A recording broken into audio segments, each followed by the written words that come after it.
Let's mic, देश का मिजाज, वेस्ट। नमस्कार। लेट्स माइक, देश का मिजाज और खबरें वेस्ट से। राजस्थान में अब अनुकंपा नियुक्ति को लेकर बहू और बेटी के बीच का कानूनी फर्क खत्म हो गया है। हाईकोर्ट ने एक ऐतिहासिक आदेश में स्पष्ट किया है कि ससुर की मौत के बाद उसकी बहू भी अनुकंपा नियुक्ति की उतनी ही हकदार है जितनी बेटी होती है। जस्टिस रवि चिरानिया की एकल पीठ ने सुंदरी देवी की याचिका पर फैसला सुनाते हुए विभाग की दलीलों को खारिज कर दिया। कोर्ट ने पीडब्ल्यूडी की सुस्ती और आपत्तियों पर नाराजगी जताते हुए साफ कहा है कि बहू को नौकरी से रोकना कानून की मूल भावना के खिलाफ है। राजस्थान भाजपा अध्यक्ष मदन राठौड़ ने कहा है कि महिला आरक्षण को अगर विपक्षी नेता लोकतंत्र पर हमला बता रहे हैं तो कांग्रेस ने 3 से 4 बार प्रयास किया था। एक बार तो उन्होंने राज्यसभा में पारित भी करा दिया था। उनकी हिम्मत नहीं है वे खुलकर कहें कि वे महिला आरक्षण के पक्ष में नहीं है। रहे हो। अब महिला आरक्षण को यदि लोकतंत्र पर हमला करने की बात कहे तो फिर तो जब लोकसभा में पारित भी हुआ, राज्यसभा में भी हुआ और कांग्रेस ने भी 3-4 बार प्रयास किया, वो फेल हो गई। मनमोहन सिंह जी के समय में 2010 में भी उन्होंने ये प्रयास किया था। एक बार तो राज्यसभा में भी उन्होंने पारित करवा दिया था, लोकसभा में करवा नहीं पाए। उनकी हिम्मत नहीं है। या तो खुल के गए कि गैंगस्टर रोहित गोदारा गैंग के कथित सदस्य राहुल फतेहपुरिया और वीरेंद्र चरण ने अजमेर के भाजपा नेता और शराब कारोबारी जितेंद्र रंगवानी से 2 करोड़ रुपए फिरौती की मांग की है। रंगवानी ने हरिभाऊ उपाध्याय नगर थाने में मुकदमा दर्ज करवाया है। घटना 16 अप्रैल को करीब शाम 4 बजे की बताई गई है।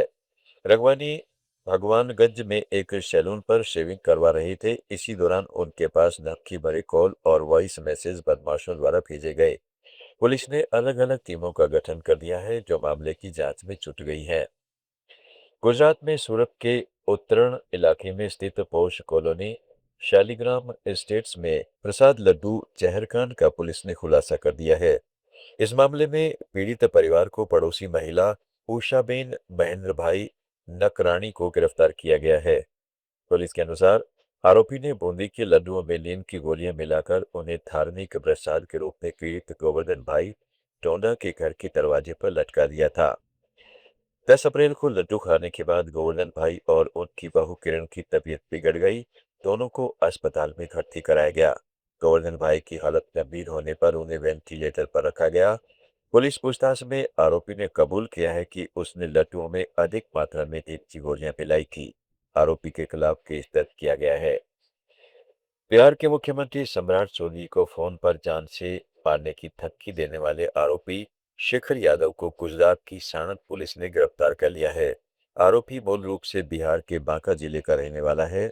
उसके खिलाफ मुंगेर जिले के संग्रामपुर थाने में एफआईआर दर्ज की गई है। इस मामले की गंभीरता को देखते हुए आरोपी की लोकेशन ट्रैक की गई, जिसके बाद पुलिस ने उसे हिरासत में ले लिया। प्रतिष्ठित IT company Tata consultancy services TCS के नासिक यूनिट से जुड़े यौन उत्पीड़न और जबरन धर्मांतरण के मामले में कथित मास्टरमाइंड निदा खान फिलहाल मुंबई में बताई जा रही है। उनके परिवार ने दावा किया है कि वह गर्भवती है। निदा खान ने नासिक की एक अदालत में अग्रिम जमानत की याचिका दायर की है। उसने अपनी प्रेगनेंसी को जमानत का मुख्य आधार बनाया है। टीसीएस से उत्पीड़न और धर्मांतरण मामले की मुख्य साजिशकर्ता मानी जाने वाली निदा खान पिछले 21 दिनों से फरार है। नासिक से ही एक और बड़ी खबर सामने आई है।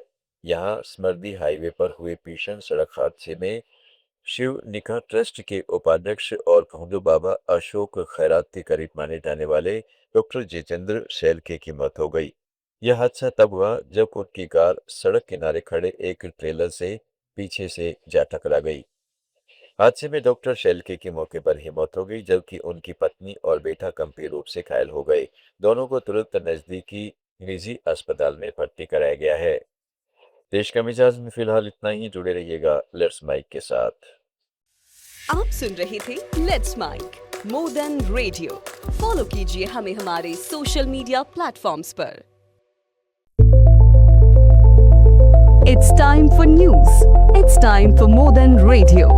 Presenting the first radio news app, Let's Mic. Let's Mic, a news-based app on your phone where you get to watch and listen news